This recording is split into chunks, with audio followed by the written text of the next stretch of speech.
नमस्कार, आप देख रहे हैं बिहार तक और आपके साथ मैं हूं ऋचा शर्मा। बिहार में एनडीए में सीटों का बंटवारा हो गया, इसको लेकर ऐलान किया जा चुका है। बंटवारे के तहत बीजेपी एक बार फिर से बड़े भाई की भूमिका निभाएगी और 17 सीटों पर चुनाव लड़ेगी। वहीं जेडीयू के खाते में 16 सीटें आई हैं। अन्य सहयोगी दलों की बात की जाए तो चिराग पासवान की लोक जनशक्ति पार्टी रामविलास को 5 सीटें मिली, जितन राम मांझी की पार्टी हम को 1 और उपेंद्र कुशवाहा की पार्टी राष्ट्रीय लोक जनता दल को 1 सीट मिली है। गौर करने वाली बात यह है कि एनडीए के सहयोगी लोजपा प्रमुख पशुपति पारस को एक भी सीट नहीं मिली, जो इस समय मोदी सरकार में खाद्य एवं प्रसंस्करण मंत्री हैं। सूत्रों के हवाले से यह खबर सामने आ रही है कि एनडीए गठबंधन में सीट न मिलने से पशुपति पारस मोदी कैबिनेट से जल्द ही इस्तीफा देंगे। कहा जा रहा है कि सीट शेयरिंग में चिराग पासवान की एलजेपी रामविलास को 5 लोकसभा सीट मिलने से पशुपति पारस नाराज हैं। पशुपति पारस इस बात से भी नाराज हैं कि सीट शेयरिंग की घोषणा से पहले उनसे बात नहीं की गई। दरअसल पशुपति पारस भतीजे चिराग को बीजेपी से मिल रही तवज्जो से लगातार असहज महसूस कर रहे थे। कुछ दिन पहले भी इन्हें इस बात की भनक लग गई थी कि उनकी पार्टी को एनडीए में एक भी सीट नहीं मिलने जा रही। इसके बाद पशुपति पारस पार्टी की संसदीय बोर्ड की बैठक बुलाते हैं। बैठक के बाद उन्होंने कहा कि हम बीजेपी के राष्ट्रीय अध्यक्ष प्रधानमंत्री नरेंद्र मोदी और गृह मंत्री अमित शाह से आग्रह करते हैं कि हमारे 5 सांसदों पर विचार करें। हम सूची का इंतजार करेंगे।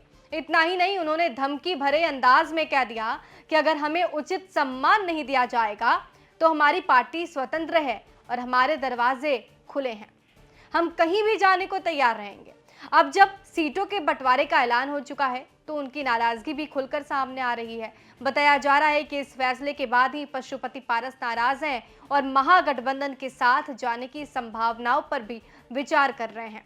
चिराग पासवान को इस बार 5 लोकसभा सीटें मिली हैं, जिसमें वैशाली, हाजीपुर, समस्तीपुर, खगड़िया और जमुई शामिल है। ये सभी सीटें लोजपा के पास है, जिसके मुखिया हैं पशुपति पारस। दरअसल रामविलास पासवान के निधन के बाद लोजपा में फूट पड़ गई थी। पार्टी में फूट पड़ने के बाद लोजपा के 2 गुट हो गए थे, जिनमें एक गुट के मुखिया पशुपति पारस हैं और दूसरे गुट के मुखिया चिराग पासवान हैं।